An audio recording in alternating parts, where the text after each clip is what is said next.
கர்த்தர் சொன்ன ஒரு வார்த்தையை நாம தியானிக்கலாம். ரோமர் 12ஆம் அதிகாரம் 11ஆம் வசனத்தை நம்ம வாசிக்கலாம்.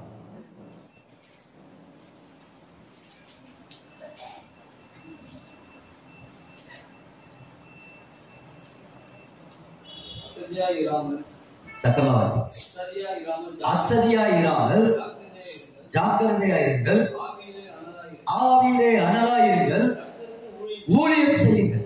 ஹல்லேலூயா, ஹல்லேலூயா. இன்னைக்கு ஆண்டவர் இந்த சபைக்கு இந்த ஓய்வு நாளில கர்த்தர் நம்மோடு பேசுற ஒரு காரியம் என்னன்னா, தேவச்சனமே ஆவியிலே அனலாயிருங்கள், கர்த்தருக்காக நீங்கள் ஊழியம் செய்ய எழும்புங்கள். இதுதான் இன்னைக்கு ஆண்டவர் நம்மோடு கூட பேச போகிற ஒரு சத்திய தியானம். நம்ம எல்லாரும் இந்த வார்த்தைக்காக நாம் கண்களை மூடி இருதயத்தை தாழ்த்தி ஆண்டவர்கிட்ட கேட்போமா? எங்கள் அன்பின் நல்ல பரலோக தகப்பனே, கிருபையாக கொடுத்த இந்த நல்ல ஆராதனைக்காக, இந்த நல்ல ஓய்வு நாளுக்காக, இந்த ஐக்கியத்துக்காக நாங்கள் நன்றி செலுத்துகிறோம். ஆமாப்பா, எங்களை ரட்சித்து எங்களை பரிசுத்தப்படுத்தி பிரித்தெடுத்து ஆண்டவரே இந்த ஓய்வு நாளிலே எங்களை கொண்டு வந்திருக்கிறீரப்பா. நாங்கள் உண்மை ஆராதிக்க, உண்மை துதிக்க, உண்மை மகிமைப்படுத்த, எங்கள் விண்ணப்பங்களையும் எங்கள் வேண்டுதல்களையும் ஸ்தோத்திரத்தோடு உடைய சமூகத்திலே கண்ணீரோடு தெரியப்படுத்த தேவன் உலாவி எங்கள் மத்தியிலே வந்து உலாவி எங்களை நீர் சமாதானத்தோடும் சந்தோஷத்தோடும் தேவ பலத்தோடும் எங்களை இடைக்கட்டி ராஜா ஆண்டவரே எங்களை நீர் அப்பா. நாங்கள் ஆண்டவரே ஒருவேளை எப்படிப்பட்ட இருதயங்களோடு இந்த இடத்துல வந்திருந்தாலும் கவலை இல்லை. ஆனால் நாங்கள் போகும்போது தேவ சமாதானத்தோடு போக போகிறதுக்காக உங்களுக்கு ஸ்தோத்திரம் அப்பா. எப்படிப்பட்ட கட்டுகளோடு வந்திருந்தாலும் பரவாயில்லை, இயேசுவின் வல்லமையுள்ள நாமம் இந்த கட்டுகளை திருச்சபையிலே உடைத்து எரிய போகிறதுக்காக உங்களுக்கு ஸ்தோத்திரம் அப்பா. ஒரு விடுதலை வாழ்வை, சுக வாழ்வை நீர் எங்களுக்கு தந்து எங்களை ஆசீர்வதிக்க போவதற்காக நன்றி. இப்போதும் ஆண்டவரே அப்பத்தை பிட்டு அவர் ஸ்தோத்திரம் பண்ணி இது புது உடன்படிக்கை என்று சொன்னீரே, இப்போது உங்களுடைய அப்பமாகிய வார்த்தையை தியானிக்க இருக்கிறோம். எங்களுக்குள் ஆண்டவரே ஒரு குடும்பம் பெட்டி எரியும்படியாக தேவனுடைய அப்பா ஒவ்வொருவருடைய இருதயத்து பக்கமும் பிக்கப்பட்டு அந்த சிலுவையின் அன்பு ஊற்றப்பட்டு ஆண்டவரே ஒவ்வொருவருக்குள் ஆண்டவரே ஒரு உற்சாகமான ஆவி, பரிசுத்த ஆவியினுடைய பலன் ஆண்டவரே ஒவ்வொருவரையும் இந்த வசனத்துக்கு நேராக நீர் எங்களை வழிநடத்த வேண்டி நாங்கள் ஜெபிக்கிறோம். உடைய வசனத்தின் வெளிச்சத்தை நாங்கள் பார்க்கவும், சத்தியத்தை அறியவும் எங்கள் மன கண்களை திறந்தருளுவீராக. தகப்பனே, நான் சிறுகவும் நீர் பெருகவும் உம்முடைய கருத்திலே ஒப்புக் கொடுக்கிறோம் அப்பா. நீங்க ஆளுகை செய்யுங்க, வழி நடத்துங்க, நீங்க பேசுங்க. உம்முடைய சத்தத்தை நாங்கள் கேட்க வந்திருக்கிறோம் ஆண்டவரே. நீங்க ஆளுகை செய்யுங்க. இயேசுவின் மூலம் ஜெபிக்கிறோம் எங்கள் நல்ல பிதாவே. ஆமென், ஆமென். அப்போ ஆவியிலே அனலாயிருங்கள், கர்த்தருக்காக ஊழியம் செய்யுங்கள். இந்த அதிகாரம் முழுவதும் நீங்க வாசித்து பார்த்தீங்கன்னா முதல் ஆரம்பிக்கும் போதே உங்களை ஜீவ பலியாக ஒப்பு கொடுங்கள் என்று பவுல் ஆரம்பிக்கிறார். இரண்டாவது வசனத்தை சொல்லும் போது மனுஷனுக்கு ஒத்த வேஷம் தரிக்க வேண்டாம் என்று அங்கு சொல்லுகிறதை நம்ம பார்க்கிறோம். அப்படி ஒவ்வொரு ஆலோசனைகளாக கொடுத்து கொண்டே வந்து கடைசியா ஒரு காரியத்தை கன்க்ளூஷனா காண்பிக்கிறார். என்னன்னா, ஆவிக்குரியவர்கள் ஆவிக்குரிய வாழ்க்கையிலே அனல் உள்ளவர்களா இருங்கள், நீங்கள் கர்த்தருக்காக ஊழியம் செய்யுங்கள். அதுக்கு மேல சொல்றாரு, சகோதர சிநேகம் உள்ளவர்களா இருங்கள், ஒருவரை ஒருவர் நீங்கள் கனம் பண்ணுகிறவர்களா இருங்கள். இப்படி ஒரு காரியத்தையாக அங்கு சொல்லிக்கொண்டே வருகிறார். இன்னைக்கு கிறிஸ்தவ வாழ்க்கை எப்படிப்பட்டதா இருக்கிறது? இன்னைக்கு நம்முடைய குடும்பம் எப்படிப்பட்டதா இருக்கிறது? அப்ப ஆண்டவர் இன்றைக்கு விரும்புகிற ஒரு காரியம், நீங்கள் ஆவிக்குரிய வாழ்க்கையிலே அனல் உள்ளவர்களாய் மாற வேண்டும். இதுதான் நம்முடைய வாழ்க்கையிலே துளிவிடாததற்கும், நம்முடைய வாழ்க்கையிலே தேவன் பட்சமா இருந்து பண்படுத்தப்பட்டு நம்ம விதைப்புக்கும் அறுப்புக்கும் ஒரு பெருக்கத்துக்கும் நேராக முன்னேறுவதற்கு தடை உள்ளதாக பவுல் அங்கு காண்பிக்கிறார். அப்ப நீங்கள் ஆவிக்குரிய வாழ்க்கையிலே அனல் உள்ளவர்களாய் மாறுவீர்கள் என்று சொன்னால் நான் நிச்சயமாய் சொல்லுவேன், சுக வாழ்வு உங்களுக்கு துளிர்க்கும். ஆமென், ஆமென். நிச்சயமாகவே எனக்கு அன்பானவர்களே, ஒரு குடும்பம் உண்டு, அதாவது ஒரு கிராமம் உண்டு. அந்த கிராமத்துல எப்போதும் கிறிஸ்துமஸ் பண்டிகை இப்படிப்பட்ட நாட்களில அவங்க என்ன செய்வாங்கன்னா, ஒரு சிறப்பான குடும்பத்தை செலக்ட் பண்ணுவாங்க. நான் இது ஒரு இடத்துல கேட்ட ஒரு காரியம், சிந்திப்பதற்காக நான் உங்களை இந்த காரியத்தை உங்களுக்கு சொல்றேன். அந்த கிராமத்துல அப்படி ஒரு வழக்கம். அப்படி அந்த கிராமம் ஒரு 2024 வச்சுக்கலாம், நம்ம வச்சுக்கிறது தானே கதை. 2024 ஒரு குடும்பத்தை அவங்க செலக்ட் பண்ணாங்க. அழகான குடும்பம், இந்த குடும்பம் மகிழ்ச்சியான குடும்பம் அப்படின்னு ஒரு வருடம் அந்த குடும்பத்தை அவர்கள் சுற்றி வேவு பார்த்து ஆராய்ந்து அவர்கள் நடக்கைகள், அவங்க வீட்டுல நடக்கிற காரியங்கள், சத்தம் இதெல்லாம் கேட்டு you are a very good spiritual family, இவங்கதான் நல்ல ஆவிக்குரிய குடும்பம், இயேசுவின் சந்தோஷத்தை அனுபவிக்கிற குடும்பம், இயேசுவின் சமாதானத்தை அனுபவிக்கிற குடும்பம், இயேசுக்காக நிக்கிற குடும்பம், பேசுகிற குடும்பம் என்று சொல்லி அவளுக்கு ஒரே புகழாரம் பரிசு கொடுக்கப்பட்டது. அப்ப கேட்டாங்களாம், உங்கள் குடும்பம் இவ்வளவு கர்த்தருக்குள்ளாக மகிழ்ச்சியா இருப்பதற்கு காரணம் என்ன அப்படின்னு கேட்டோடனே அவரு சொன்னாராம், உண்மையை சொல்லட்டுமா அப்படின்னாரு. உண்மையை சொன்னா பரிசை திருப்பி வாங்கிட மாட்டீங்களே அப்படின்னாராம். இல்ல கொடுத்ததுதான், உங்களுக்கு திருப்பி எல்லாம் நாங்க வாங்க மாட்டோம் அப்படின்னா. சரி, ரொம்ப சந்தோஷம் அப்படின்னு சொன்னாராம். அதாவது நீங்க எங்க குடும்பத்தை அப்படியே பாக்குறீங்க, ஒரு வருஷமா பார்த்துட்டே இருக்கீங்க. ஆமாங்க, இந்த பக்கம் போனா உங்க பிள்ளைங்க சிரிக்குது, இந்த பக்கம் போனா உங்க மனைவி சிரிக்கிறாங்க, வடக்க பக்கம் போனா நீங்க சிரிக்கிறீங்க. அப்படி ஒரு வீடை சுத்தி சுத்தி வேவு பாக்குறப்பெல்லாம் வெளியே வரும்போதெல்லாம் நீங்க அமைதியா வரீங்க, உள்ளேயும் வீட்டுல ஒரே சிரிப்பு சத்தம். எங்களால அப்படி இருக்கவே முடியலையே, நிறைய பிரச்சனை, நிறைய கவலை, இதை நினைச்சே உள்ளம் தவிச்சு போய் கொண்டு இருக்கிறது அப்படின்னு சொன்னாங்க. அப்பதான் அவர் சொன்னாரா, என்ன சொன்னாரா, நீங்க தவறா புரிஞ்சுட்டீங்க, உள்ள வந்திருந்தா விஷயம் உங்களுக்கு தெரிஞ்சிருக்கும். ஏன்னா என் மனைவி கிச்சன்ல இருப்பா, அவ நான் ஏதாவது ஒண்ணு சொல்லி சத்தம் போட்டுவேன், உடனே அவ கிச்சன்ல இருந்து ஒரு பாத்திரத்தை எடுத்து தூக்கிய மேல எரிவா. அப்ப நான் என்ன பண்ணுவேன், எஸ்கேப் ஆயிடுவேன். அதை பார்த்தோடனே பாத்தியா படல நான் சொல்லி நான் சிரிப்பேன். ஏன் நான் கோவப்படும் போது நான் தூக்கி அடிப்பேன், அவ எஸ்கேப் ஆயிடுவான். அப்ப பாப்பா பாத்தீங்களா நான் ஜெயிச்சிட்டேன் அப்படின்னு. இதுதான் எங்க வீட்டுக்குள்ள நடக்கிற சம்பவம். சண்டை தான் எங்க வீட்டுல சிரிப்பா இருக்கு. நீங்க தவறா புரிஞ்சுக்கிட்டீங்க. இன்னைக்கு கிறிஸ்தவ வாழ்க்கை இப்படி போலியான ஒரு இருதயத்தோட நம்ம வாழ்ந்து கொண்டு இருக்கிறோம். எனக்கு அன்பானவர்களே, ஒரு மெய்யான சந்தோஷம் நமக்குள் இருக்கிறதா? ஒரு மெய்யான சமாதானம் நமக்குள் இருக்கிறதா? கணவன் மனைவி பிள்ளைகளுடைய இந்த உறவுகளில, ஊழியத்துல, ஆண்டவருடைய இருக்கிறதுல. அதனாலதான் பவுல் சொல்கிறார், நீங்கள் ஆவியிலே அனுபவர்களா இருங்க. நீங்கள் அனுபவர்களா இருந்தால் அந்த கிருபையை ஆண்டவர் தருவார். அந்த மெய்யான சந்தோஷம் உங்களுக்கு உண்டாகும். இருக்கு இல்ல. என் பைபிள்ல ஒருத்தருக்கு தவறான எண்ணம் கொண்டிருந்தாங்க தெரியுமா? லேயா அற்பமா எண்ணப்பட்டான்.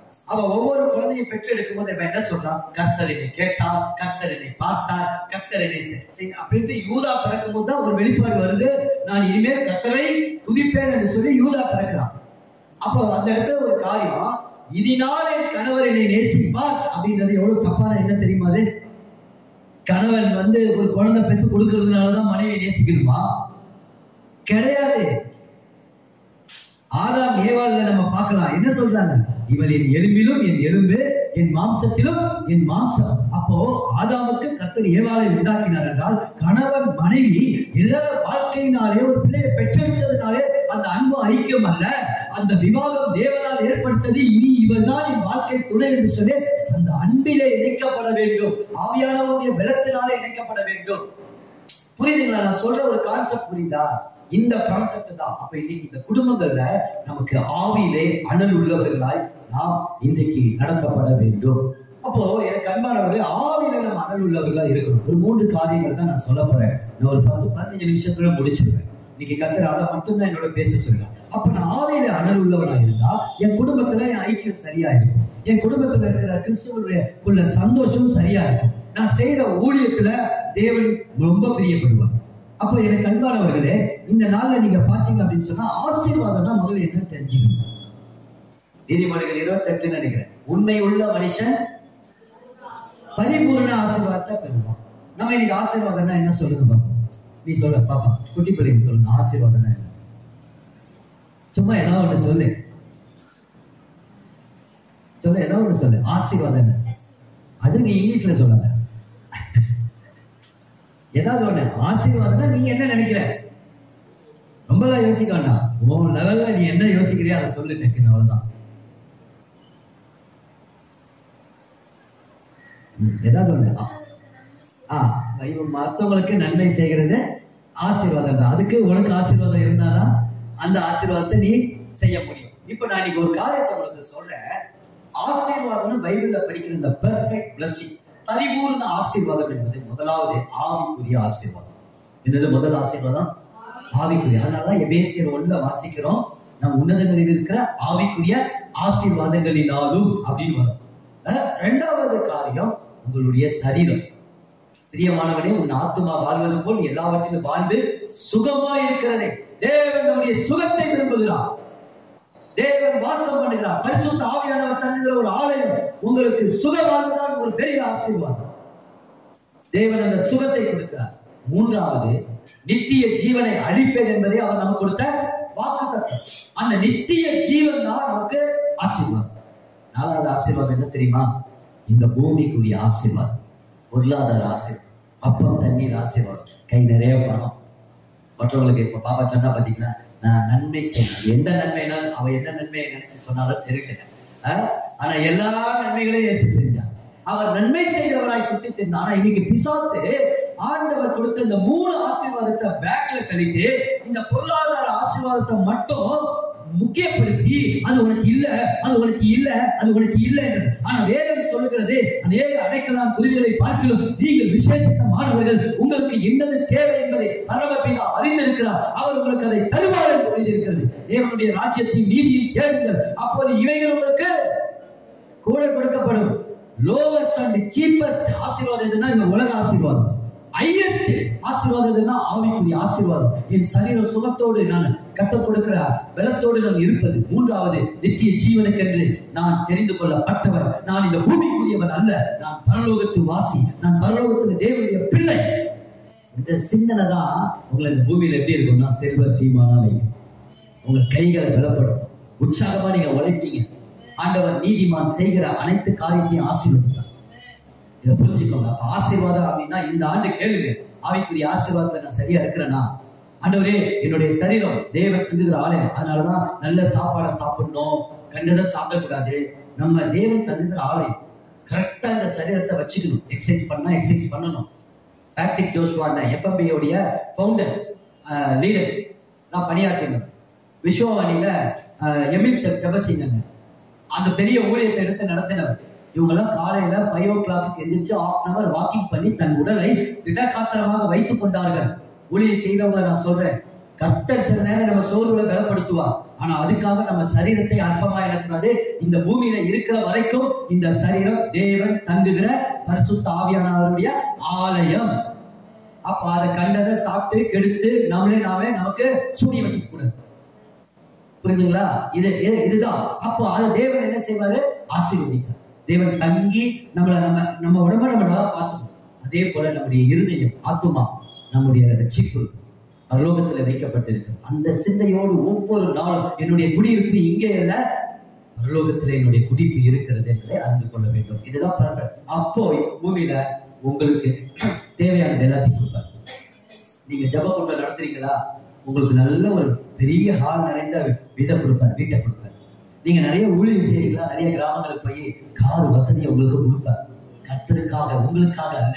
கொடுக்கிறவைகள் எல்லாம் தேவனுக்காக நீங்கள் பயன்படுத்த ஆரம்பிப்பீர்கள். கர்த்தர் நம்ம கொடுத்த பிள்ளைகளை எப்படி பார்ப்போம்னா, இந்த பிள்ளைகள் கிறிஸ்துவுக்குள், இந்த பிள்ளைகள் அற்புதங்களும் அடையாளங்களுமாய் இருக்கிறது என்று பார்ப்போம். இந்த பிள்ளைகள் கர்த்தரால் ஆசீர்வதிக்கப்பட்ட பிள்ளைகளின் சந்ததி கர்த்தரை மகிமைப்படுத்த போகிறது, மேன்மைப்படுத்த போகிறது. என் பிள்ளைகள் மேல் ஒரு தரிசனம் இருக்கிறது, என் பிள்ளைகள் மேல் தேவ திட்டம் இருக்கிறது என்பதை பார்ப்பீர்கள். இதெல்லாம் இருக்குங்க. இதெல்லாம் இந்த ஆண்டுதான் ஆவிக்குரிய வாழ்க்கையில கர்த்தர் நம்ம அனலுள்ளவர்களாய் மாற்றும் போதுதான் இந்த வெளிச்சம் நமக்கு கிடைக்கும். நம்ம அனலுள்ளவர்களாய் வாழ்ந்த பூமிக்குரிய காரியத்துக்காக கவலைப்படவே கூடாதுங்க. நான் சொல்லுவேன், இந்த ஆண்டு நீங்க விதைப்பு, அறுப்பு, பெருக்கம் எல்லாத்தையும் நீங்க பார்ப்பீங்க. சகோதரா, கவலைப்படாதீங்க. நிச்சயமா இந்த ஆண்டு நீங்க ஆட்டோ போட்ட ஆட்டோ நல்லா ஓடும். உங்களுக்குன்னு சவாரி வரும் பாருங்க. ஆமா, அந்த சவாரியில பிரச்சனையே இருக்காது பாருங்க. அவ்வளவு அற்புதமா நடக்கும் பாருங்க. போற இடத்துல எல்லா இடத்துலயும் உங்களுக்கு மனுஷ தயவு உண்டாகும் பாருங்க. கர்த்தர் அப்படி இந்த பூமியில ஒரு சிறப்பா விசேஷித்த விதமா உங்களை நடத்துவார். நீங்க அதை விசுவாசிக்கணும். கட்டப்படாத ஆலயம் இந்த ஆண்டு கட்டப்படும். ஆமே. கரங்களை கட்டுவோமா? கட்டி அறிக்கை செய்யுங்க. சபையில தேவன் உலாவுகிறார். நீங்க அறிக்கை செய்ய, எங்களுடைய சபை கட்டி முடிக்கப்படும். ஆமே. கர்த்தர் நிச்சயமா இதை செய்வார். சரி, ஆவியுடைய அனலாய் இருப்பதற்கு 3 காரியம் வேகமா சொல்லி நான் முடிச்சிருக்கேன். இந்த பவுல் சொன்னார், நீங்க ஆவியில அனலாய் இருந்து கர்த்தருக்காக இந்த வருஷம் நீங்க அதிகமாய் ஊழியம் செய்ய போறீங்க. ஆண்டவருக்காக நீங்க ஓட போறீங்க. ஆமா, எதிர்பார்க்காத நேரத்துல சடிதியாய் உங்களுக்கு கர்த்தருடைய ஊழிய வாரம் வரும் பாருங்க. கர்த்தர் நிச்சயமா இந்த ஆண்டு அதை செய்ய போகிறார் பாருங்களேன்.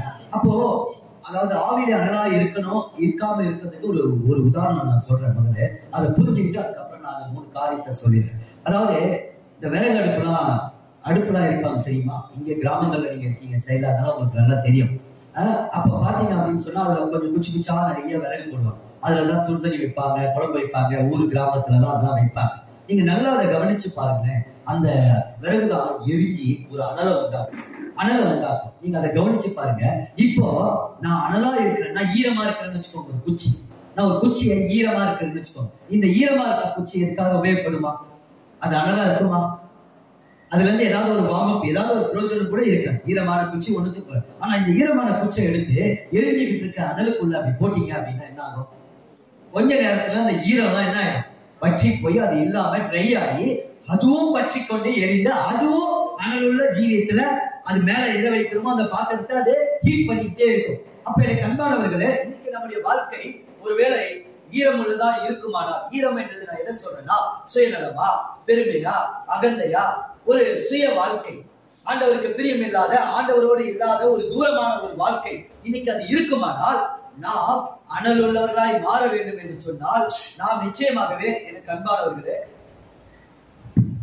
அந்த எரியிற அந்த விறகோடு நம்மளை இணைத்துக் கொள்ள வேண்டும். இதுதான் இந்த ஆண்டு தேவன் விரும்புகிறார். அப்ப முதலாவது காரியம், என்னுடைய வாழ்க்கையில நான் அனலுள்ளவர்களாக இருக்குமானால் எனக்குள்ள இருக்கிற ஈரத்தன்மை மாற்றப்பட்டு நான் அனலுள்ளவர்களாய் மாற வேண்டும்.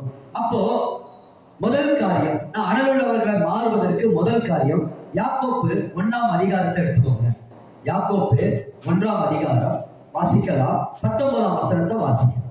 நீங்க இந்த ஆண்டு ஆவியிலே எனக்கு ஒரு அனலுள்ள ஜீவியம் வேண்டும் அப்படின்னு சொன்னா, ஆண்டவருடைய ஒரு நல்ல பிரசன்னத்தை நான் உணர்ந்து ஆண்டவருக்காக நின்று ஊழியம் செய்ய வேண்டும் என்று சொன்னால் வாசிக்கலாம்.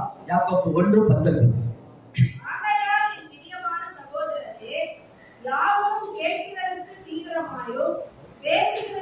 அவ்வளவுதாங்க, அவ்வளவுதாங்க. கர்த்தர் நம்மோடு பேசுறாங்க.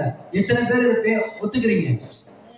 நான் என் வாழ்க்கையில ஆவிக்குரிய வாழ்க்கையில அனலுள்ளவர்களா இருக்கணும் அப்படின்னு சொன்னா, முதலாவது எனக்குள்ள இருக்க ஈரத்தன்மைகள் போகணும்னு சொன்னா, நான் அந்த எரிகிற அந்த விறகுக்குள்ளாக அந்த குச்சியா நான் சேரணும். அப்ப அந்த ஈரத்தன்மை போனோம் அப்படின்னா, முதல் காரியம் பேசுவதற்கு பொறுமையா இருங்க. இன்னைக்கு ஒரு தீர்மானத்தோடு போங்க. வீட்டுல பேசுறதுக்கு பொறுமையா இருக்கு, ஆனா கேட்கறதுக்கு தீவிரமா இருக்கு. உங்க வீட்டுல எல்லாம் திட்டுவாங்க தெரியுமா, அதை நான் கேட்க சொல்லல. இந்த கேட்கிற காரியம் பைபிள்ல எதை சொல்லுதுன்னா, அன்பான சகோதரனே சகோதரிய, 24 மணி நேரத்துல எவ்வளவு ரீல்ஸ் பாக்குறோம், எவ்வளவு காரியத்தை நம்ம கேட்கிறோம், ஓட்டிக்கிட்டு இருக்கோம். அது தெரியவே தெரியாது, அப்படியே மைண்ட் ஓடும், என்னன்னே தெரியாது. உடனே பக்கத்துல அந்த ரீல்ஸ் ஓடிக்கிட்டே இருக்கும் போது பக்கத்துல ஒரு அடுத்து வரும், அல்லேலூயா துதி, அதையும் கொஞ்சம் கேட்டுப்போம். நம்ம பாட்டு கொஞ்சம் கேட்டுப்போம். இப்படி அல்ல, இதை கேட்கறதுக்கு அல்ல, வேதத்தின் வார்த்தைகளை, உபதேசங்களை தாண்டி கேளுங்கள். அதிகமாக ஆவிக்குரிய பிரசங்கங்களை கேளுங்கள். அதிகமாக கர்த்தருடைய சத்தத்தை கேளுங்கள். அதிகமாக வேதத்தை வாசித்து உங்களுக்காக ஆண்டவர் பேசுகிற சத்தத்தை இந்த ஆண்டு நீங்கள் கேளுங்கள். கேட்கிறதற்கு நீங்கள் தீவிரமா இருங்கள். பேசுவதற்கு நீங்கள் பொறுமையா இருங்கள். நீங்க எவ்வளவு கேட்க கேட்க கேட்க கேட்க கேட்க உங்களுடைய ஈரத்தன்மைகள் மறைந்து கர்த்தருடைய வசனம் ஒரு அக்கினி, அது உங்களுக்குள் அக்கினியால் பற்றி எரியும் போது நீங்கள் ஆவிக்குரிய அனலாய் மாறுவீர்கள். உங்கள் பிரச்சனைகள், வேதனைகள், கண்ணீர்கள், சூழ்நிலை மாற்றங்கள், கட்டுகள் எல்லாவற்றையும் உடைக்கக்கூடியதற்கு இந்த வேத வசனம் ஒன்று, தீர்க்க தரிசன வசனம் ஒன்றுதான் உங்களை ஆவிக்குரிய வாழ்க்கையை அனலுள்ளவர்களை மாற்ற முடியும். பிரசங்கங்களை கேளுங்க. நாளைக்கு இன்னைக்கு பிரசங்கம் பண்றேன் அப்படின்னு சொன்னா 8 மணி நேரம் உட்கார்ந்து செய்தி கேட்டுக்கிறோம், 12 மணி நேரம் உட்கார்ந்து பைபிள் ஸ்டடி கேட்டுருக்கோம். ஒரு நாள் இப்படி அசைஞ்சதில்ல, இப்படி ஓடுவதில்லை, வலதுபுறம் இப்படி தாங்க சொன்னது இல்லை. தாகத்தோடு பாரத்தோடு ஆண்டவரே அப்படின்னு சொல்லி முழங்கால உப்பு போட்டு நின்று செய்தியை காதல வச்சு கேட்டுக்கிறோம். நேரங்களை பிரயோஜனப்படுத்தி கொண்டது நிமித்தமாக தான் கர்த்தர் இன்றைக்கு நம்மை பிரயோஜனப்படுத்தி கொண்டிருக்கிறார். அவருடைய சுத்த கிருபை. இந்த ஆண்டு நான் பிரதர் அண்ட் சிஸ்டர் நான் தெளிவா சொல்லிடுறேன், உங்களுக்கு சுகவாழ்வு தொழிற்கணும். ஆவிக்குரிய வாழ்க்கையில நீங்க அனலுள்ளவர்களா மாறணும்னா நல்லா கேளுங்க, நிறைய கேளுங்க, நிறைய சாட்சிகளை கேளுங்க, நிறைய உங்களை அனல் ஊட்டிக்கிட்டே இருங்க. கர்த்தர் இன்னைக்கு யூடியூப்ல எவ்வளவு செய்திகளை கொடுக்கிறாரு அப்படின்னு சொன்னா, உங்க சபையில இன்னைக்கு எத்தனையோ ஊழியர்கள் பிரசங்கம் பண்ணுகிறார்கள் என்று சொன்னா, நீங்க எத்தனையோ ஆவிக்குரிய கூட்டங்கள் சொன்னா, அதை நீங்க எத்தனை தடவை அசட்டை பண்ணிருக்கீங்க? கொஞ்சம் சிந்திச்சு பாருங்க. எதுக்காக அந்த வார்த்தை? எதுக்காக அந்த கூடுக? எதுக்காக சொல்லுங்க அந்த கூடுக? உங்களுக்கு ஒரு பெனிஃபிஷியல் உண்டாகும். தேவனிடத்திலிருந்து உங்களுக்கு ஒரு நன்மையை ஆண்டவர் கொடுப்பதற்காக. இந்த ஆண்டு ஒரு தீர்மானம் பண்ணுமா, நம்ம இருதயத்தை ஆண்டவர்கிட்ட கை வைக்குமா? ஒரே ஒரு தீர்மானம், எல்லாரும் மாத்திக்கிட்டே இருக்கீங்க. எல்லாரும் வைப்புமா. உங்க வலது கரத்தை இருதயத்துல வைங்க, உங்க இடது கரத்தை மேல ஆண்டவர்கிட்ட கொடுங்க. ஆண்டவரே, எல்லாரும் மனதார சொல்லுங்க, பரலோக பிதாவே, இப்பொழுதும் ஆண்டவரே, நாங்கள் ஆவிக்குரிய வாழ்க்கையில எங்களை நிதானித்து பார்க்கிறோம். நாங்கள் எந்த அளவுக்கு இருக்கிறோம்? இந்த வேத வசனம் சொல்லுகிறபடி ஆவிலே அனலாய் இருக்கிறோமா? அப்படி இருப்பதற்காக உங்களுடைய வார்த்தைகளை அதிகமாய் நாங்கள் கேட்க எங்கள் நேரத்துல கிடைக்கிற நேரத்துல எல்லாம் ஆண்டவரே அதிகமாய் உங்களுடைய வார்த்தையை கேட்க எங்களுக்கு கிருபை தாரும் என்று சொல்லி கேட்பாங்க. எல்லாரும் ஒரே வார்த்தை தான், ஆண்டவரே இந்த ஆண்டு இன்னிலிருந்து உம்முடைய வார்த்தைகளை நாங்கள் அதிகமாய் கேட்க எங்களுக்கு கிருபை தாரும். நீங்க எல்லாரும் சபையார் ஒரு வாட்டி சொல்லுவதான் ஒரே வார்த்தை தான், ஆண்டவரே ஆவிக்குரிய வாழ்க்கையில நாங்கள் நல்லாய் இருப்பதற்கு அதிகமாய் உங்களுடைய வார்த்தைகளை கேட்க எங்களுக்கு கிருபையை தார். ஆமென் ஆமென். ஆண்டவர் கிருபை செய்வாராக. இரண்டாவது காரியம் இதுல நம்ம பார்க்கணும்னா வேதத்துடைய உதாரணம் மார்த்தாள் மரியாள். அதுல யாரு நம்மை விட்டு எடுபடாத நல்ல பங்கை தெரிந்து கொண்டது பாருங்க. மரியாள் தன்னை விட்டு எடுபடாத நல்ல பங்கை தெரிந்து கொண்டார். மார்த்தாளும் பற்பல வேலைகளில் அவள் பாரமா இருந்தான். இயேசு இருக்கிற வீட்டிலே இப்படிதான் பிரச்சனை. இயேசு இல்லாத இடம் இல்ல, இயேசு இருக்கிறா, இயேசு கூட தான் இருக்கிறார், அவர் தான் இருக்கார். ஆனா அந்த வீட்டுல என்ன இருக்குது? பற்பல வேலைகளை நிமித்தம் சோறு. ஆனா இன்றைக்கு ஆண்டவர் அந்த சோறு எடுத்து போனா வார்த்தையை தீவிரமாய் நீங்க கேளுங்க. சரியா? இரண்டாவது காரியம், உங்க வாழ்க்கை எப்படிப்பட்டதா இருக்கணும்னா 1 யோவான் 1:3 ஆவியிலே அனலா இருப்பதற்கு இரண்டாவது ஒரு காரியம் வாசிக்கலாம். நீங்களும் எங்களோட ஐக்கியம் உள்ளவர்களாகும்படி நாங்கள் கண்டும் கேட்டும் இருக்கிறதை உங்களுக்கும் அறிவிக்கிறோம்.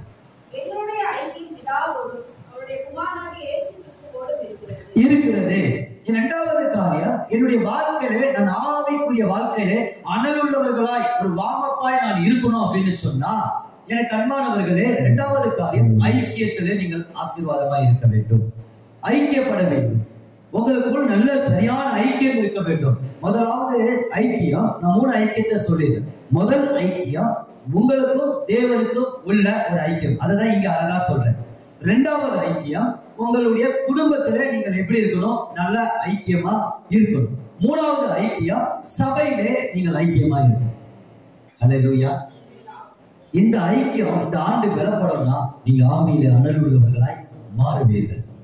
நீங்கள் ஆவிக்குரிய வாழ்க்கையில ஐக்கியமா இருக்கும். ஏன்னா எபிரேயர் 10:25 சொல்லுகிறது, சபை கூடி வருகிறதை சிலர் விட்டு விடுகிறது போல நீங்கள் விட்டு விடாதீர்கள், அன்புக்கும் நற்கிரியைக்கும் நீங்கள் ஏவப்படும்படி நீங்கள் சபை கூடி வர வேண்டும் என்று சொல்லுகிறார். நான் எதுக்காக இந்த ஐக்கியத்துக்காக ஒரு பாயிண்ட மட்டும் உங்களுக்கு சொல்றேன் பாருங்க. நீங்க இப்போ நம்ம கூடி இருக்கிறோம், இப்போ நான் ஒரு பிரசன்ஸ உணர்றேன். என்னன்னா சபை கூடி வரும்போது என்ன இருக்கும்? ரொம்ப கவனமா நம்ம பேசணும். சபை கூடி வரும்போது இந்த சபைக்கு நடுவுல யார் இருக்கிறார்? தேவன் வாசம் பண்ணுகிறார், குமாரனாகிய கிறிஸ்து இருக்கிறார், பரிசுத்த ஆவியானவர் நம் நடுவிலே நிலை கொண்டு இருக்கிறார். அந்த ஆவியானவர் இப்போ நமக்குள் விசுவாசத்திலே பிரிஞ்சு இருக்கிறார். நம்ம இருதயங்களில அக்னியாய் அவர் பொழிந்தருளப்பட்டவர். நம்ம எல்லா இருதயங்களிலும் அந்த ஆவியானவர் இருக்கிறார். இப்ப தேவன் என்ன செய்கிறார்? ஒரு நீதிமான் இங்க இருப்பார். இந்த நீதிமானுக்காக கர்த்தர் இறங்கி சபைக்கு நடுவில் வருகிறார். இப்ப இந்த நீதிமான் எப்படி இருப்பாரு அப்படின்னு சொன்னா அக்கினியா இருப்பார், அனலா இருப்பார். நான் ஏற்கனவே சொன்ன ஒரு கதை தான். நீங்க வெளியில ஈரமான குச்சா வெளியில இருந்தீங்கன்னா பிரயோஜனம் இல்லை. ஆனா அந்த ஐக்கியத்துக்குள்ள அந்த குச்சி வந்துருச்சுன்னா இப்ப உங்களுக்குள்ள ஒரு கவலை இருக்கும், ஒரு டிப்ரெஸ் இருக்கும், ஒரு மன அழுத்தம் இருக்கும். ஒருவேளை ஏதோ ஒரு உறவை இழந்து இருக்கிறாங்க, குடும்பத்தா இருக்கிறீங்க. அப்ப நீங்க உங்க ஆறுதலுக்காக நீங்க பாரப்பட்டு இருப்பீங்க. உங்களுக்கு வேற எதுவுமே மைண்ட்ல ஓடாது. அவங்களுடைய சிந்தனை, அவங்களுடைய வாழ்க்கை, அவங்களுடைய எண்ணம் இதுதான் ஒரு பாரமா இருக்கும். இப்படி ஒரு சில பேர் குடும்பத்தை குறித்து இப்படி பல பிரச்சனையில தான் நம்ம இருக்கிறோம். இல்லைன்னு ஒத்துக்கூடாது. வீட்டுக்கு வீடு வாசப்படி. இப்ப சபைக்குள்ள வரும்போது, தேவன்கிட்ட வரும்போது இந்த சின்ன பிள்ளைக்கு ஒரு விருப்பம் இருக்கும், படிப்பை குறித்து ஒரு கவலை. காலேஜ் படிக்கிற வாலிப பிள்ளைகளுக்கு செய்த பாவத்தை திருப்பி திரும்பி செய்துனா அதிலே விழுந்துட்டு இருக்கு, அதை ஜெயிக்க முடியலன்னு சொல்லி சில பேர் அழுதுட்டு இருப்பீங்க, உணர்வு இல்லாம இருப்பீங்க.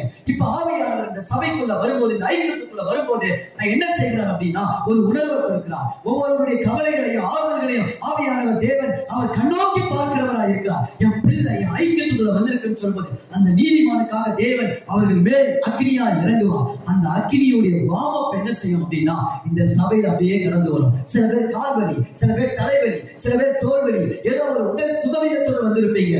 இந்த ஆவியானவர் என்ன செய்வார்? அந்த அனலுக்குள்ள உங்களை கொண்டு வரும்போது நீங்க அந்த ஐக்கியத்துல வந்திருக்கிறபடினால உங்களுக்கு விடுதலை கொடுப்பார். அதனாலதான் வேதம் சொல்லுகிறது, குமாரனுக்குரிய விடுதலை வேறு, ஆனா ஆவியானவர் எங்க உண்டு அங்கு விடுதலை உண்டு. சபைதான் ஆவியானவர் தங்குகிற இருக்கிற ஒரு இடம், நிலை கொண்டிருக்கிற இடம். அந்த இடத்துல உங்களை விடுதலைப்படுத்துவார். நான் இந்த ஐக்கியத்திலே வரல, நான் இந்த சபை கூடி வருகிறதுல வரல, நான் உபவாச ஜெபத்துக்கு நான் வரல, நான் ஆண்டவரே விடுதலை கூட்டத்துக்கு வரல, நான் அபிஷேக கூட்டத்துக்கு நான் வரல, காத்திருப்பு கூட்டத்துக்கு நான் வரல, பெண்கள் கொள்கைக்கு நான் வரல, காத்திருந்து ஜெபிக்கிற இரவு ஜெபத்துக்கு நான் வரல அப்படின்னு சொன்னா நீங்கள் எப்படி ஆவியில் உள்ளவர்களாய் மாற முடியும்? நான் சொல்ற விஷயம் உங்களுக்கு புரிந்திருக்கிறோம்னு நினைக்கிறேன். தேவனிடத்துல வந்து ஐக்கியப்பட்டீங்க அப்படின்னு சொன்னா நீங்கள் சாட்சியாய் மாறுவீங்க. யோவான் சொன்ன விஷயம் அதுதான். யோவான் சொன்ன விஷயம் அதுதான். எத்தனையோ தடவை நான் ரொம்ப காலையில இருந்து ஓடி வந்துட்டு ரொம்ப சோர்வா ஊழியத்தை எடுத்து நடத்துவேன். ஊழியத்தை எடுப்பேன் கையில. என்னுடைய வாழ்க்கையில அனுபவித்த காரியம். நிக்க விட முடியாது. படுத்து தூங்கினா நான் 24 மணி நேரம் தூங்கலாம். இன்னைக்கு கூட சகோதரர்கிட்ட நான் சொல்லும் போது அவ்வளவு சோர்வு தான். ஆனாலும் நான் ஒரு வார்த்தை சொன்னேன், காலையில கர்த்தர் எப்படி நடத்துறாரோ அப்படி நடத்துட்டோம் அப்படின்னு ஒரே ஒரு வேலை கொடுத்தேன். ஆனா காலையில கர்த்தர் கிளம்பி ஓடுன்னு பலன் கொடுத்தேன். ஹல்லேலூயா. அதே மாதிரிதான் பல நேரங்கள்ல ஊழியம் செய்யறதுக்கு முடியாம நின்று ஊழியம் நடத்துவேன். நான் தான் அதை எடுத்து ஆர்கனைஸ் பண்ணணும். சில நேரங்கள்ல செய்தி கொடுக்க வேண்டியது இருக்கும். அவ்வளவு பலவீனத்துல வருவேன். ஆனா அந்த ஐக்கியத்துல அந்த கர்த்தரை ஸ்தோத்தரித்து ஓப்பனிங் ஜெபம் பண்ணிட்டு ஆராதனை பண்ணும்போது அந்த 1/2 மணி நேரம் அவ்வளவுதான். எல்லா பலவீனங்களும் நீங்கி கர்த்தர் ஒரு உன்னதத்தின் பலத்தினால இணை கட்டுவார். உன்னதமானவருடைய பலன். சபைக்குள்ள வந்தீங்கன்னா உங்களுக்கு இந்த சாப்பாட்டுல வர்ற பலன் இல்ல, உங்க தாய் தகப்பன் வளர்த்து உங்களை ஆளாக்கி எக்ஸசைஸ் பண்ணி பாடி ஃபிட்னஸ்ல இருக்க அந்த பலன் இல்ல, உன்னதமானவருடைய பலன். அந்த பலன் வரும்போது உங்கள் கட்டிகள் உடையும். உங்களுடைய விருப்பங்களுக்கு தடையாயிருக்கிற காரியங்களை கர்த்தர் உடைப்பா. சுகவீனமாய் வந்தால் சுகம் கொடுப்பார். எத்தனையோ தடவை நான் தேவனாலே சுகத்தை பெற்றிருக்கிறேன். இந்த வெளியே வரும்போது எப்படி வருவேன்னா அப்படி காலையில எழுந்த ஃப்ரெஷ்னஸோட வருவேன். ஆவியானவர் எங்கு உண்டு அந்த விடுதலை உண்டு. சகோதரனே சகோதரியே, ஸ்தேவான் பரிசுத்த ஆவியினாலே நிறைந்தார். வானங்கள் திறக்கப்பட்டது. பிதாவினுடைய வலது பரிசுத்த குமாரன் இருக்கிறதை அவர் கண்டார். கல்லை எறிகிறாங்க. ஆனா அவர் சொல்லுகிறார், பிதாவை இவர்கள் தாங்கள் செய்கிறது இன்னது என்பதை அறியாதிருக்கிறார். இவர்களை மன்னியும். The Spirit of God, தேவனுடைய ஆவியினாலே நிறையுங்கள். ஐக்கியப்படும் போது மட்டும்தான் தேவனை நிரப்புவார். நீங்கள் ஐக்கியப்படணும், ஐக்கியத்துல வரணும். ஆவியினால நிரம்பும் போதுதான் உங்களை திட்டவங்களை உங்களால மன்னிக்க முடியும். அதுக்குதான் அந்த ஐக்கியம், அதுக்குதான் அந்த பலன். அன்புக்கும் நற்கிரிக்கும் ஏறும்படியா. உங்களால அன்பு செலுத்த முடியலையா? ஆவியின் நிறைவு கம்மியா இருக்குன்னு அர்த்தம். உங்களால விரோதத்தை மறக்க முடியலையா? ஆவியானவர் நிறைவு இல்லைன்னு அர்த்தம். ஸ்தேவானுடைய வாழ்க்கை எடுத்துக்கோங்க. அவன் ஆவியிலே நிறைந்தான். நிறைந்தனால்தான் கல்லெறிஞ்சு கொண்டவங்களை மன்னிக்கிற இருதயம் அவனுக்கு வந்தது. அந்த தெய்வீக சுவாபம் வந்தது. ஐக்கியப்படும் போதுதான் ஆவியில நிரம்ப முடியும். முதல் காரியம் முக்கியம். கேட்கிறதற்கு, உபதேசத்தை கேட்பதற்கு, வேதத்தை வாசிப்பதற்கு, அதற்கு இதை ஒப்பு கொடுத்து நடப்பதற்கு, அதற்கு நம்மளை கொடுப்பது மிக முக்கியம். இரண்டாவது காரியம் ஐக்கியப்படுவதற்கு. நீங்கள் அந்த ஐக்கியத்திலே தாண்டி பலப்படுவீர்கள் என்று கர்த்தர் சொன்னார். இந்த ஆண்டு நீங்கள் அணுகிலே ஒவ்வொரு சகோதரர்களா நீங்க உங்க ஆவிக்குரிய வாழ்க்கை எனக்கு தெரியாது. எனக்கு அன்பான ஆனா இன்னைக்கு கர்த்தர் என்கிட்ட சொன்னது என்னன்னா, அவங்களை இந்த வார்த்தையை சொல்லு. இந்த ஆண்டு அவங்களை ஆவிக்குரிய வாழ்க்கையில ஆண்டவராய் பற்றி எரிய வைக்க போகிறேன். இந்த பகுதியில இருக்கிற கட்டுகள் எல்லாம் உடைக்கும்படி, இந்த பகுதியில இருக்கிற தேவ ராஜ்யத்திற்கு விரோதமா எழும்புகிற எல்லா சக்திகளையும் உடைக்கும்படி இந்த திருச்சபையானது இன்னைக்கு ஜீவ கிரீட திருச்சபையானது ஆவியிலே அண்ணனுள்ளவர்களாக எழும்ப போகிறீர்கள். சிறு பிள்ளைகள் அக்கினியாய் மாற போகிறீர்கள். அவர்கள் மேல் கர்த்தருடைய ஆவியானவர் அசை வாழ்வதை பார்க்க போகிறார்கள். அவர்கள் எழுந்து தீர்க்கதரிசனம் சொல்ல போகிறார்கள். ஆமென். இந்த ஆண்டு கர்த்தர் அதை செய்ய போகிறார். அர்ப்பணியுங்கள். கடைசியாக மூன்றாவது காரியம் 2 தீமோத்தேயு 4:5 வாசிக்க.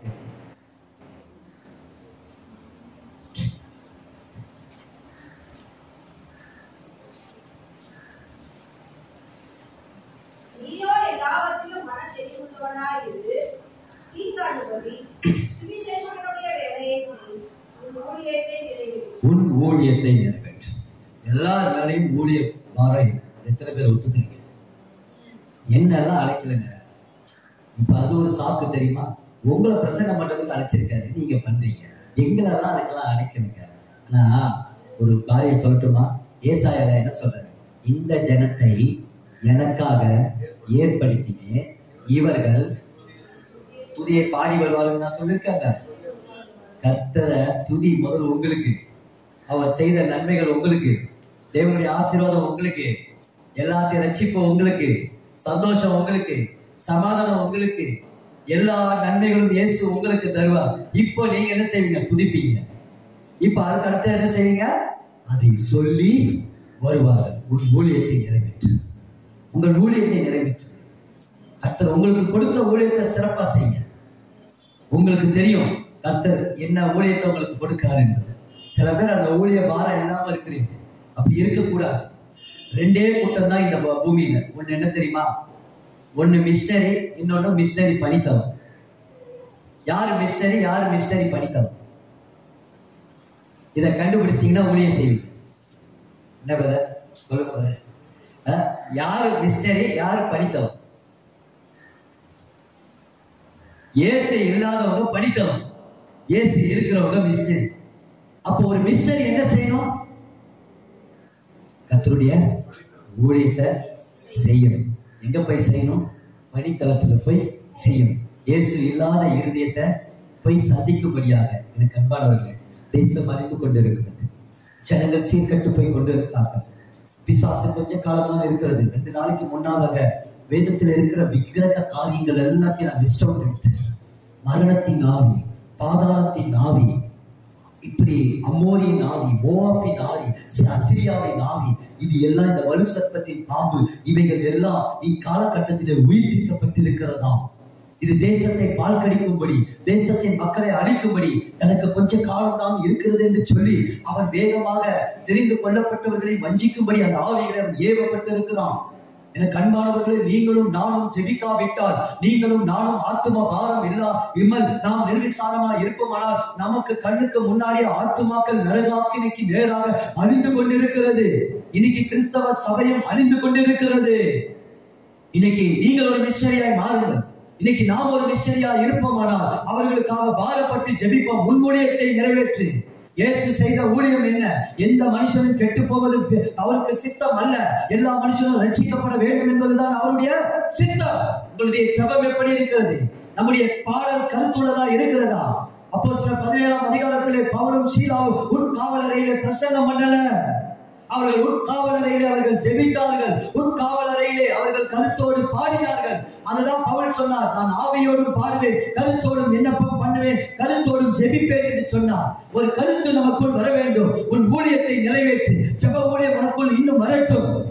கர்த்தருக்காக ஆத்தும பாரம் கொண்டு ஜெபிக்கிறவர்களாய் மாறுங்கள். திருச்சபையே, இனி காலம் செல்லாது, இனி காலம் செல்லாது. நியாயத்தீர்ப்பின் காலம் வந்திருக்கிறது. நீ ஜெபிக்காத கிறிஸ்தவனா, நீ தேவனிடத்தில் இருந்து அவருடைய மனதை புரிந்து கொள்ளாத ஒரு மனிதனா இருப்பாயானால் நியாயத்தீர்ப்பு உன் வீட்டிலே வரும்.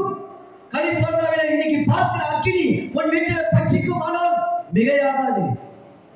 Be careful. எலியா தேவனுக்கு முன்பாக நிற்கிறவனா இருந்தபடினாலே அவருடைய ஊழியத்தை அவர் செய்யும் போது வானத்திலிருந்து அக்கினி இறங்கி வந்தது. சகோதரனே, சகோதரே, இன்னைக்கு நீ அக்கினியை இறக்கி வருகிற தேவ மனிதனா எழும்பு. உன்னதமானவருடைய பலனுடைய ஆட்கொள்ளும். நான் உண்மையா சொல்றேன். இப்ப பார்த்து உங்களை மோசம் போக்கூடிய சத்துருக்கள், நீங்கள் விட்டு வந்த வாழ்க்கையில வந்த சத்துருக்கள் உங்களை அதிகமாய் பின்தொடர்கிறதை காண்கிறேன். அதற்கு நீங்கள் தப்பித்துக் கொள்ள வேண்டுமானால் தேவ சமூகத்துல நீங்க நிற்கிறவர்களை நீங்க ஒப்புக் கொடுங்க. தேவ சமூகத்துல 1 மணி நேரம் விழித்திருந்த உங்க தனி முழங்கால்களை முடக்கி ஆத்துமாக்களுக்காக பாரப்படுகிற இருதயத்தை இந்த வேளையில கர்த்தர் பார்க்கிறார். உன் ஊழியத்தை நீ நிறைவேற்று. உன் ஊழியத்தை நீ நிறைவேற்று.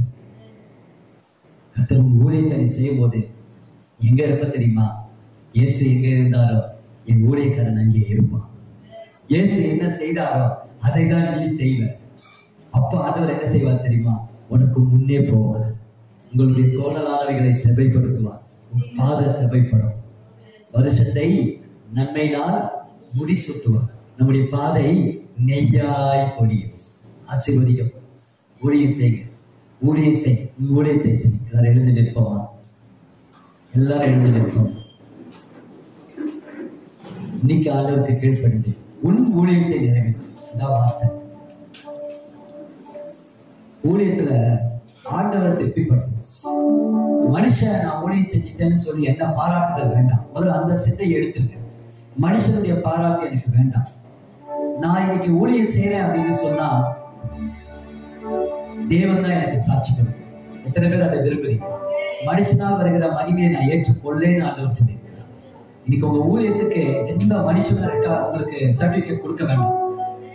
யாரும் வேண்டாம். நீங்க ஊழியம் செய்யும் போது கர்த்தர் சொல்றார், எனக்கு ஒருவன் ஊழியம் செய்தால் பிதாவானவர் அவனை கனப்படுத்துவார். இன்னைக்கு ஆண்டவர்கிட்ட ஒப்பு கொடுப்போமா? நான் ஆவிக்குரிய வாழ்க்கையில அனலுள்ளவர்களாய் மாறணும் அப்படின்னா இது ஒரே ஒரு காரியம்.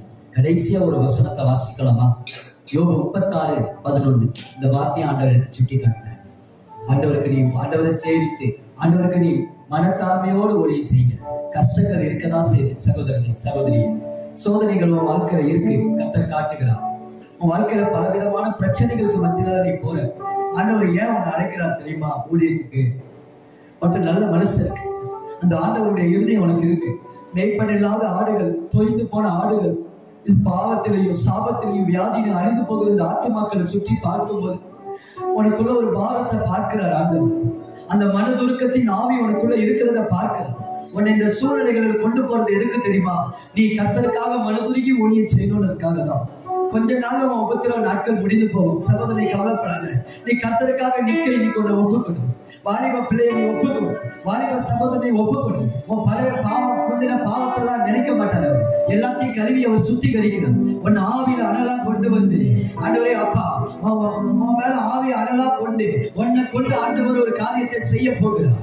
உன்னை கொண்டு ஒரு செய்ய போகிறார். இன்னைக்கு நீ செய்ய வேண்டியது என்ன தெரியுமா? கீழ்ப்படிங்க. யோபு 36:11 வாசிக்கலாமா? அவர்கள் அடங்கி ஒபே அவரை சேவித்தார். servant of God. ஆண்டவருக்கு சேவித்தார். தங்கள் நாட்களை நன்மையாக ஆமென். ஆமென். ஆமென். உனக்கு செல்வம் வேணுமா? செல்வம் வேணுமா? உனக்கு ஆசீர்வாதம் வேணுமா? நீ கர்த்தருக்கு ஊழியம் செய். கர்த்தருக்கு ஊழியம் செய். நீ உனக்கு கர்த்தருக்கு கொடுக்கணுமா? நிறைய கொடுக்கணும் விருப்பம் இருக்கா? கர்த்தருக்கு ஊழியம் செய். கர்த்தருக்கு ஊழியம் செய். கர்த்தருக்கு ஊழியம் செய். உன் சுக வாழ்வு துளிக்கும். இந்த ஆண்டு உன் சுக வாழ்வு துளிக்கிறத பார்க்கணும். நீ அடிமைப்பட்டவன் கிடையாது. எகிப்திலிருந்து கடந்தவன் கிடையாது. கர்த்தருடைய எகிப்திலிருந்து கொண்டு வந்தது எதற்கு தெரியுமா? என் ஜனத்தை அவர்களின் துதியை சொல்லி வருவார்கள். அவர்களின் துதியை சொல்லி வருவார்கள்.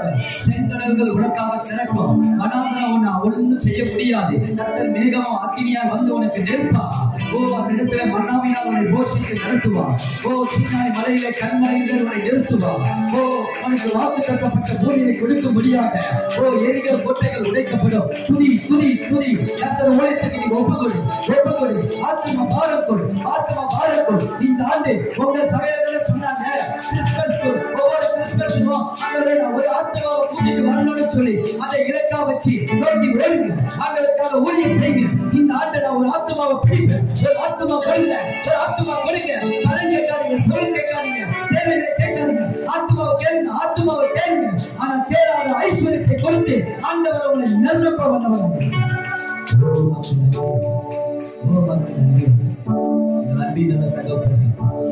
நல்ல வார்த்தைக்காக உங்களுக்கு சொல்றேன். அவையிலே அனலாயிருந்து உடைய பிள்ளைகள் ஊழியம் செய்ய ஒப்பு கொடுத்திருக்கிறார்கள். இன்னிலிருந்து அவர்களுக்கு உரிய ஊழியத்தை அவங்க செய்ய ஒப்பு கொடுத்திருக்கிறாங்க. சேர தூக்கி போட்டாலும் ஒரு ஊழியம் தான். பாய பெருக்கினாலும் பெருக்கி பாய் போட்டாலும் ஒரு ஊழியம் தான். நீங்க ஒரு சர்ச்ச ஆலயத்தை ஒட்டணம் வச்சு கிளீன் பண்ணி அதோடைய காரியங்களை நிறுத்தாடி கவனிச்சாலும் ஊழியம் தான். நீங்க ஒரு ஸ்நாக்ஸ் ஏதோ ஒண்ணு கொடுத்து ஊழிய பாதையில நீங்க தாங்கினாலும் ஒரு ஊழியம் தான். ஆமா, நீங்க அதுக்காக முழங்கால நின்று தனிப்பட்ட ஜெபத்துல நீங்க ஜெபிக்கிறது ஒரு ஊழியம். இப்படி எத்தனையோ ஊழியர்களை சபையிலே கர்த்தர் வைத்திருக்கிறார். ஓ அப்பா, சரீரமே அவயங்களே இன்னைக்கு விழித்துக்கொள். கர்த்தருக்காக நீ ஊழியம் செய். கிறிஸ்து உனக்கு தலையா இருக்கிறார். அவர் உன்னை கைவிட மாட்டார். அவர் உன்னை கலங்கடிக்க விட மாட்டார். உன்னை சந்தோஷப்படுத்துகிற தேவன், உன்னை சமாதானத்தினால் நிரப்புகிற தேவன் இப்போது உன் மத்தியிலே இருக்கிறார். உன் கட்டுகள் எல்லாம் உடைக்கப்படும். உன் வேதனைகள் எல்லாம் நீங்கி நீ சுக வாழ்வு உனக்கு உண்டாகும். தேவ பிள்ளையே, நீ கலக்கத்தோடு வந்திருப்பாய். ஆனால் இன்னைக்கு கர்த்தருடைய வார்த்தை சொல்லுகிறது, நீ சமாதானத்தோடு இங்கிருந்து போக போகிறார். ஒரு தேவ பலத்தோடு நீ போக போகிறார். தேவனுடைய புது வல்லமையினால் உன்னை நிரப்புகிறார். ஒரு புது திருமையினாலே நிரப்புகிறார். ஒரு மழை, ஆசீர்வாதமான மழை உன்னை ஊற்றப்படுகிறது. உன் மேல் ஊற்றப்படுகிறது. உன்னை சேரிக்காத ஜாதியும் உன்னை சேரிக்காத ஆட்களும் வெட்கப்படுவார்கள். நீ ஒரு ரொம்ப உயர்ந்திருக்கும். கர்த்தருடைய கை உன் மேல் உறுதியா இருக்கும். உன் மேல் ஒரு அபிஷேகம் அபிஷேகம் ஊற்றப்படுகிறது. ஒரு அக்கினி ஒரு கட்டி எரியப்படுகிறது. நன்றி. வேண்டிக்கொள், வேண்டிக்கொள். எல்லா கட்டுகளை விளையணும். மின்னல் சத்துரு விளையணும். உன் தேவனுடைய வீட்டுக்கு விரோதமாய் வருகிற எல்லா சத்துருக்களும் இப்பொழுது விளைகிறது. அக்கினிக்கொள், அக்கினிக்கொள், அக்கினிக்கொள். தேவனுடைய மேல பச்சிக்கிற அக்கினியா இறங்குகிறான், இறங்குகிறான். அந்த அக்கினி சத்துருக்களை பச்சிக்கிற அக்கினி, சத்துருக்களை பச்சிக்கிற அக்கினி. உன்னை எழுந்த விடாதபடி, எழுப்பி பிரகாசிக்க விடாதபடி, உனக்கு விசுவாசம் கொண்டு விட்டு எரிய விடாதபடி இப்போது இப்பொழுது கிறிஸ்துவின் அப்பம் இங்கு பிக்கப்படுகிறது. அப்பத்தை புசி, இயேசுவின் சரீரத்தை புசி. அவருடைய ரத்தம் ஊற்றப்படுகிறது, தெளிக்கப்படுகிறது. அக்கினியை பற்றி எரி. தேவனுக்காக நீ அக்கினிமயமா இரு. நீ தேவனுக்கு எழுப்பி பிரகாசி. நன்றியோடு பிள்ளைகளும் சோதனையும் ஆண்டாளுடைய பிள்ளைகளை ஆவிக்குரிய வாழ்க்கை அவரை நினைச்சு பார்க்க முடியாத ஒரு நிலைக்கு கொண்டு போவதற்கான நன்றி நன்றி. கர்த்தர் இந்த ஆண்டு ஒரு காரியத்தை சொல்லுகிறார், உன்னுடைய ஜபத்தை தள்ளவே மாட்டார். ஆண்டவர் ஜெபிக்கிற ஜபத்தை தள்ளவே மாட்டார். ஆமென். அவருடைய கிருபையை உங்களை விட்டு விலகவே மாட்டார்.